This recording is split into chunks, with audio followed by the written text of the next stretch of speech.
राष्ट्रवादी काँग्रेस पक्षाचं चिन्ह आणि पक्षाचा वाद याच्या संदर्भातली महत्त्वाची बातमी आहे। सर्वोच्च न्यायालयामध्ये आज या संदर्भात सुनावणी आहे।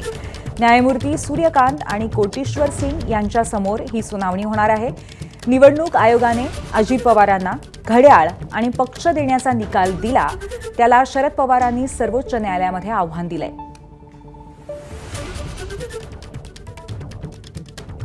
आपले प्रतिनिधी सोमेश कोलगे आपल्या सोबत आहेत। सोमेश, अर्थातच राष्ट्रवादी पक्षामध्ये हा जो चिन्ह आणि पक्षाचा वाद आहे या संदर्भामध्ये पुढे काय होतं याबद्दल सातत्याने प्रश्न विचारले जातात आणि त्याकडे लक्ष असतं लोकांचं। तर आजच्या या सुनावणीमध्ये नक्की काय होण्याची शक्यता आहे? किती वाजता ही सुनावणी होणार आहे?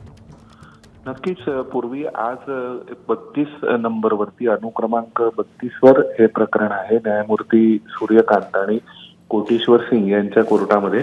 आणि गेले अनेक दिवस राष्ट्रवादी काँग्रेस पक्ष चिन्ह आणि जो पक्षाचा वाद आहे त्या संदर्भातल्या सुनावण्यांमध्ये काही विशेष निष्पन्न झालेलं नाहीये। फक्त अजित पवारांना त्यांच्या चिन्हासोबत दरवेळी हे चिन्ह न्यायप्रविष्ट आहे असं लिहिण्याचे निर्देश हे दोन्ही निवडणुकांपूर्वी विधानसभा आणि लोकसभेपूर्वी सर्वोच्च न्यायालयाने दिले होते।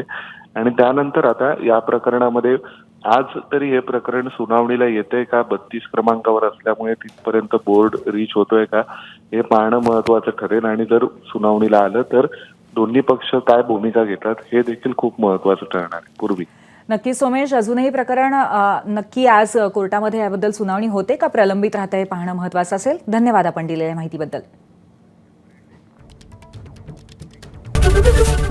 एबीपी माझा, उघडा डोळे बघा नीट।